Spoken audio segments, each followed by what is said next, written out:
Ya estamos preparadas.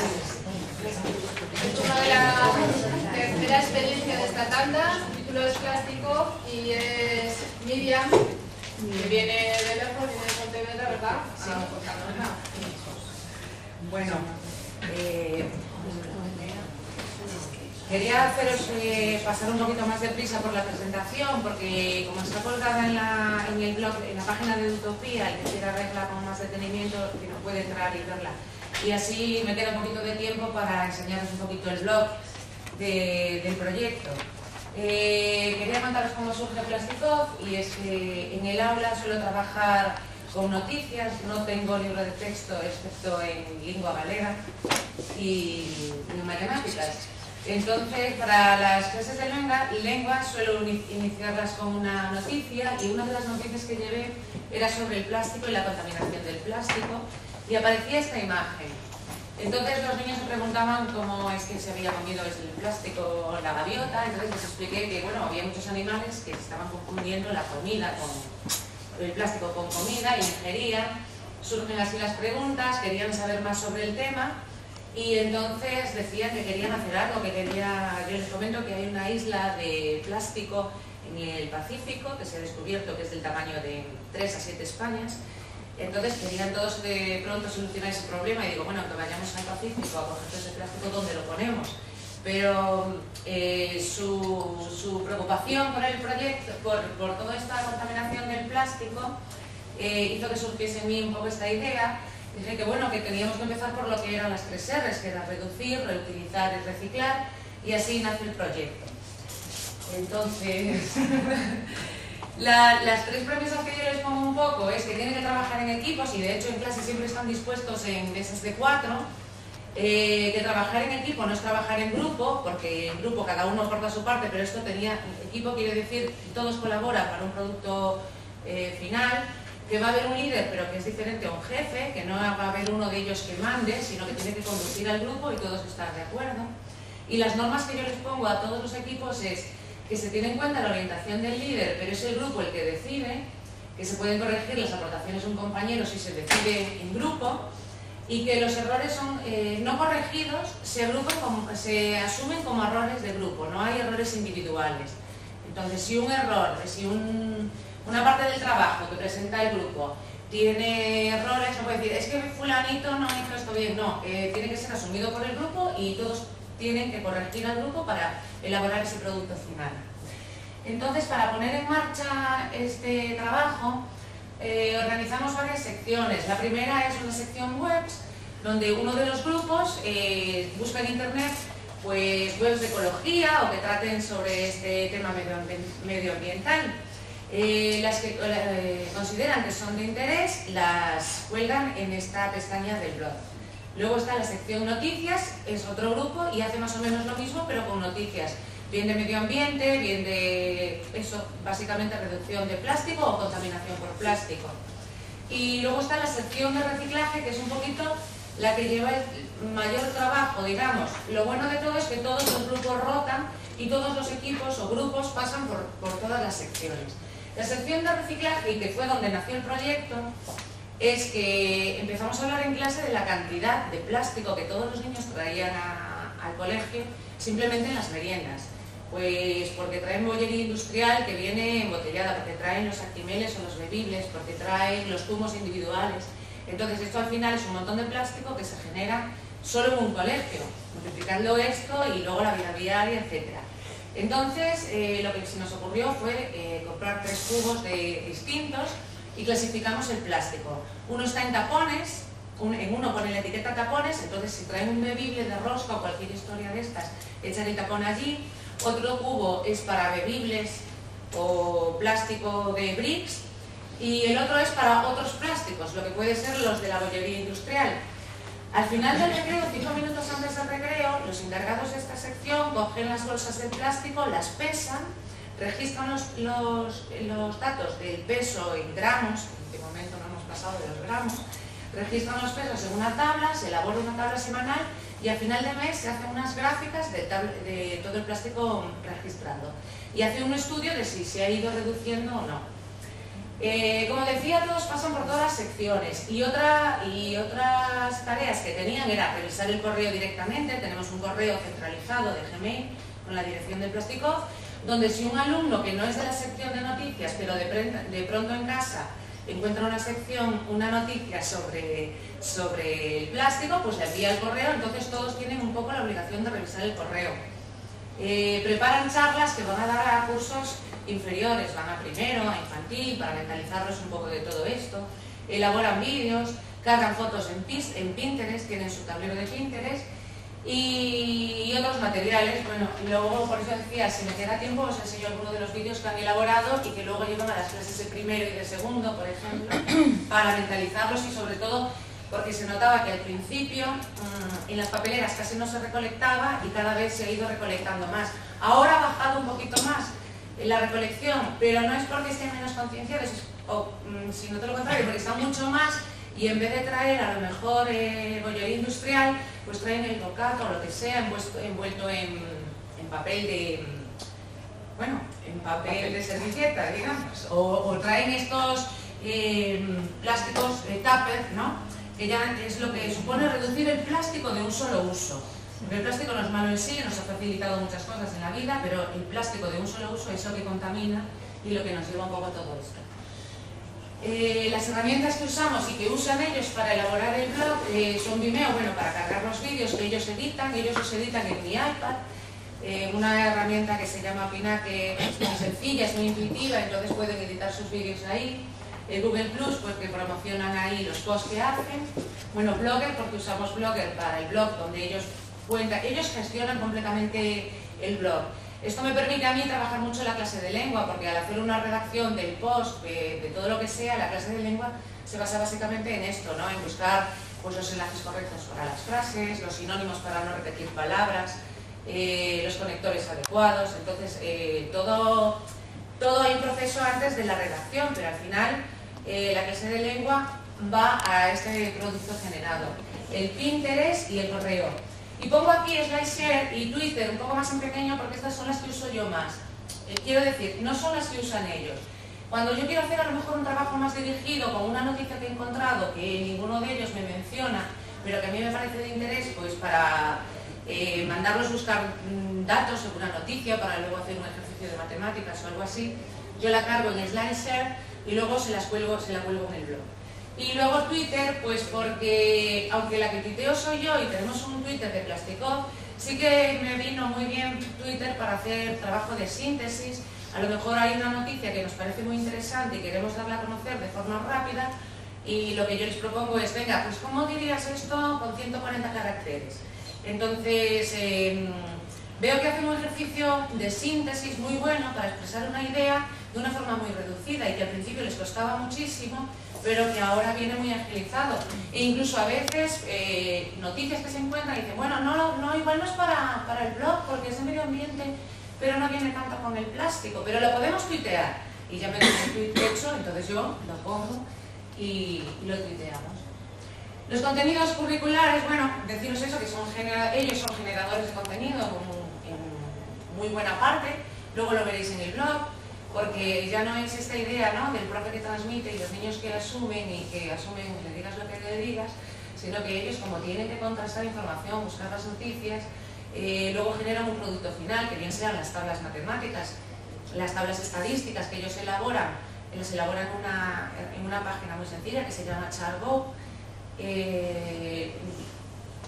Tenemos una tabla de contenidos formales, esta es la que tengo yo, que la incluí ahí, la podéis ver en la presentación, ¿no?, de lo que vendría en una programación curricular formal, pero que trato de que salga un poco todo a partir de ello. Algunos ejemplos, bueno, prefiero enseñaros por el blog, ¿vale? Lo de matemáticas, que trabajamos los pesos, las medidas, a raíz de tener que pesar el plástico y los residuos, nació lo de, bueno, llegamos a los gramos y a partir de ahí ya dimos todo lo que eran unidades de medida, porque después hicimos un concurso de recogida de tapones, porque luego surgen ideas y de pronto dicen, ¿y cómo podemos hacer para recolectar más plástico? Porque queremos hacer algo más. Entonces hicimos un concurso en el colegio de recogida de tapones. Yo les propuse que no teníamos que dar un premio material, que ya simplemente hacer esto y ayudar a la naturaleza y ayudar a todo esto tendría que ser suficientemente premio. Entonces el premio que nos inventamos fue el diploma de clase ecológica y así lo promocionamos. Ellos elaboraron carteles, los colgaron por diferentes sitios del cole y pusimos una fecha. Entonces os diré que un tapón medio de un refresco pesa aproximadamente gramo y medio y recolectamos 90 kilos de tapones. Esos tapones fueron enviados a una asociación de tapones, se llama Banta, y esta asociación lo que utiliza son estos tapones para enviar a una empresa de reciclaje, donde a partir de ahí se crean sudaderas de polar y todo esto con los plásticos, porque el plástico reciclado tiene mucho más uso de lo que creemos. Y los fondos que recaudan son para ayudar a niños con enfermedades raras. Entonces, bueno, vino la mascota y todo esto también les hace mucha ilusión.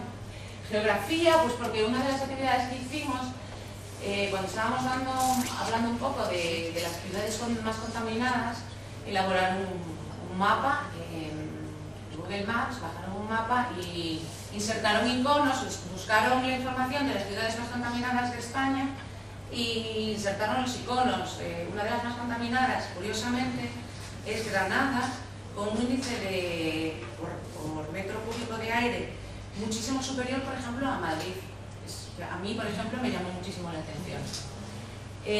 Bueno, en lengua elaboraron cómics sobre la contaminación, etcétera, resúmenes, vídeos. Como digo, que podéis acceder a esta presentación en la página del COPIO y verlo con más calma, que se trabajan todas las competencias y que la evaluación, el 30% se hace entre iguales y el 70% lo evalúo yo. La evaluación que yo hago es un 50% con pruebas objetivas. Con pruebas objetivas porque al fin yo necesito saber si han adquirido todos estos contenidos curriculares, es decir, me parece genial que pesen y luego pasen estas cantidades y tapones a kilos, etcétera, pero necesito saber realmente qué cantidad de niños lo han asumido ese aprendizaje y en qué nivel, y luego un 20% de evaluación continua, porque como cada uno tiene que elaborar un post, un poco durante el proceso lo vas viendo, ¿no? Quería pasar ahora al blog y así os enseñaba un poco todo. Este es el blog, como os decía, aquí tenéis las diferentes secciones, EcoWebs, que es donde van colgando las webs que ellos han considerado pues, de más interés sobre el tema, las econoticias. Luego tenemos la sección Ecoideas, que también la elaboran los encargados de reciclaje y que son cosas que van haciendo en clase o que vamos encontrando en internet y vamos colgando ahí para que otra gente se anime. Ellos están muy concienciados de que tienen que concienciar, porque ya no es solo el reciclar, sino que hay unos puntos antes, ¿no? Primero reducir siempre que se pueda y luego reutilizar. Vídeos y cine sobre ecología, pues porque les gusta mucho el cine. Estamos también en un proyecto de educación audiovisual. Aquí está, por ejemplo. Una de las actividades que hicimos fue apadrinar a niños de primero. Cada uno de los niños de mi clase, de quinto, apadrinaba a un niño de primero. Entonces, les contaba un poco todas estas consecuencias que tenía nuestra actitud y falta de responsabilidad. Y hablamos con el director y los llevamos a ver una película del cine que se llama La tropa de trapo, que viene porque el arco iris pierde su color por la contaminación. Entonces cada niño se sentaba con su ahijado en el cine y a partir de aquí luego hicimos más actividades, los pequeños estaban mucho más motivados para hacer cosas. Y luego con tapones les hicieron unos coloritos, que eran un poco los protagonistas de la película. Los coloritos eran los que daban color al arco iris. Entonces con los tapones de refresco más grande les elaboraron como unas pequeñas mascotas. ¿Quiénes somos? Es todo lo que os acabo de contar. Mi trabajo en el aula era un poco lo que os decía yo, que si encontraba una noticia de interés que quería que ellos trabajasen, pues la pasaba a SlideShare, se la colgaba aquí y luego en clase la proyectamos y vamos trabajando sobre ella. Y ya no sé cómo voy de tiempo porque creo que estoy hablando. Sí, estoy acabando. Tengo que ir acabando. Pues prefiero acabar poniéndoos un vídeo, alguno de los vídeos que han hecho ellos. Uno de ellos es esto, bajaron las imágenes y luego, os digo, lo montaron. Desde el proyecto Plasticop queremos enviaros un mensaje sobre la contaminación del plástico. Tú no sabes dónde llega el plástico que tiras, pero los animales sí, sufren esa consecuencia. Todo el mundo dice que sí, que va a reciclar. Todo eso después de haber visto un documental sobre la contaminación del plástico. Con el tiempo se olvida. Hay que hacer ver a la gente que esto no es cosa de un día, dura toda la vida. Los ecologistas no son hippies. La contaminación nos afecta a todos. Ahora, por favor, en esta semana.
Bueno, pues esto es unos vídeos del Pedro. Se acaba. Bueno, Si me da tiempo le pongo otro, si no ya no. 2 minutos, hasta menos cuarto. Vale. Venga. Pues nada, os pongo el último, este último que os voy a poner, a ver si lo más rápido, es ya uno que ellos hicieron, diciendo, es que al final, Miriam, consumimos un montón de plástico y no nos damos cuenta, y es verdad, todos en el uso diario, con estos lotirantas que os enseñaba antes, los tapones que recolectamos, las tablas que ellos elaboran, ¿veis? Bueno, igual no me da tiempo al vídeo, pero como tenéis ahí la dirección del blog, lo veis si queréis. Estas son las tablas que ellos elaboran, separando, ahí tenéis yogures y otros, tapones y bebibles. Luego hablamos con el personal de cocina, ahora nos guardan las garrafas de aceite, los yogures, ellos mismos, pero todos los lunes hay lácteo. Bueno, pues ya sabemos lo que tenemos que hacer, bajamos los cubos al comedor y recogemos los bebibles, el vaso de yogur, y todos los lunes tenemos un poquito de trabajo extra. Y luego, como os decía, los tapones los enviamos a esta asociación. Los bebibles son muy fáciles para reciclar y reutilizar en plástica, pero quizá el otro plástico ya no podemos hacer nada con él y nos encargamos nosotros de llevarlo al contenedor amarillo. Es que tenemos las tablas de todos los meses. Y ya nada más por aquí, es que no encuentro el proveedor. Pero bueno. Y ahí está. Lo buscaremos. Vale,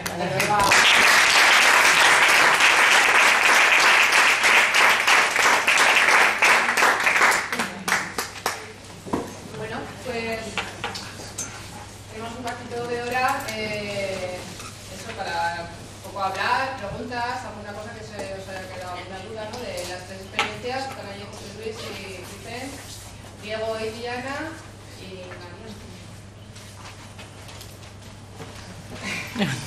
No, para ti. Esto no, es que igual no me he enterado porque estaba haciendo una foto. Esto lo trabajas de forma en todas las áreas, no dedicas a un área. No, a partir de aquí trabajamos lengua, matemáticas y medio. Por eso Pero decía, tengo libro de texto y lengua. Sí, el tiempo que le dedicas es un tiempo determinado en un área determinada. No, o es en todo. No, es un poquito en todas las áreas. Es decir, a lo mejor quiero trabajar el verbo y si buscamos a partir de una noticia, vamos a buscar tiempos en pasado y luego los analizamos. Siempre partimos en clase de lengua de una noticia. Intentamos buscar que sea de esto, pero si no es de esto, nos vale perfectamente. Intento eso, pues llevarlo a todas las áreas. Sí, que no me había enterado, pero lo suponía. Sí.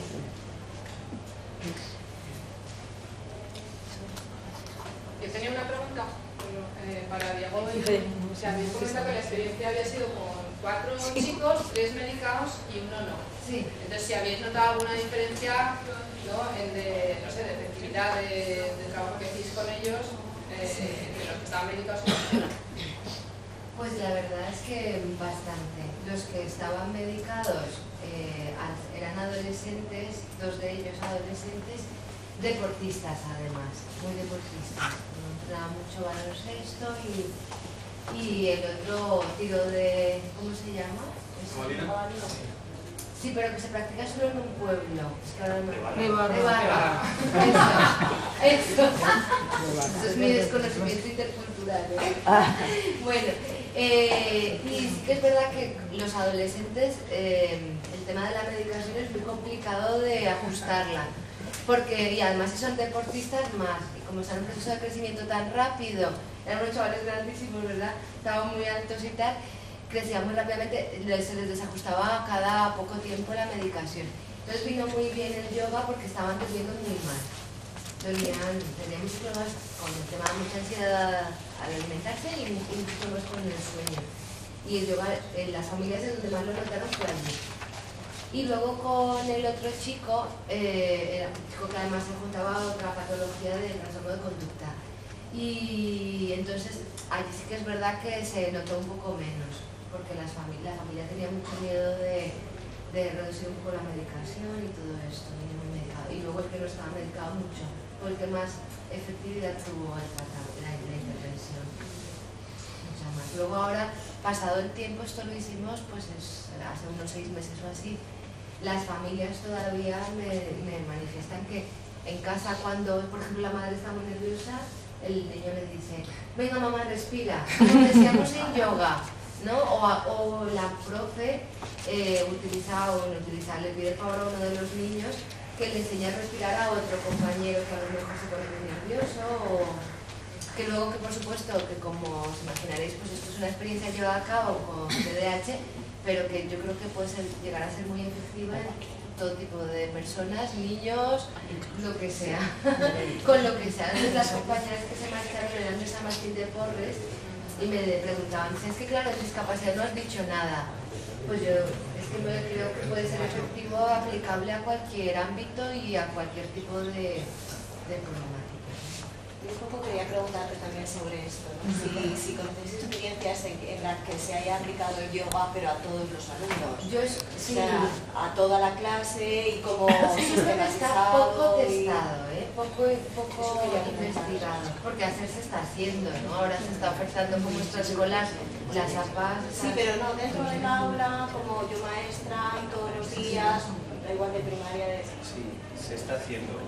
Pero eso se está, Desde la Asociación de Yoga de Zaragoza se está haciendo yoga en el aula, en la clase de gimnasia. Entonces, bueno, se está testando ahora y ahí pues, está la experiencia que hay colegios que quieren repetir, ¿no? Con esa experiencia. Sí que es verdad que yoga para toda la clase, yo he hecho extraescolares también, y yoga para una clase, para un grupo, así como aquí fluía, yo en las clases con los niños fluía muy bien, porque solo era un niño, 2 niños y enseguida te captaban, estabas en un entorno más específico, más adecuado. Pues en el aula estaban en un punto de más alteración y de mayor resistencia para entrar. Entonces era difícil trabajar con ellos. Pero sí que es verdad que el enfoque es muy bueno. Para que se conozcan, para que se empiecen a hablar de las emociones, de cómo se encuentran. ¿Y qué diferencia hay entre un grupo de adultos que acude a una clase de yoga y un grupo de niños que van a empezar la clase y empiezan con una clase de yoga? ¿O empiezan con...? Mira, tenemos aún que construir la clase de niños, la tenemos aún que construir, porque los niños se aburren enseguida. Entonces no entran igual un adulto, lo tumbas y se tumba y ahí se queda y entra fácilmente. Un niño enseguida te está demostrando que esto está ya caduco. O sea, que es que estás haciendo algo que es que ya le está aburriendo. Entonces sorprenderte a partir del juego, a partir del movimiento, enseñarles a soltar, pues es lo que requieren, ¿no? Intentar que aprendan con todo el cuerpo. Es la neurociencia, intentan aprender con todo. Que no se aburran, y eso es aplicable a todos. Y no pueden ser clases muy largas, por supuesto. Porque eso, no nos imaginamos los niños tumbados, ¿verdad? Para nada, más de 2 minutos. Por supuesto que no son juegos lo que, claro, es un poco más el ambiente que se genera de yoga que otra cosa incluso, ¿no? Luego la importancia de cómo estás tú también, ¿no? en el aula. Es importante estar bien. Si no, no te... O sea, que yoga para maestros y maestros. Primero y luego ya.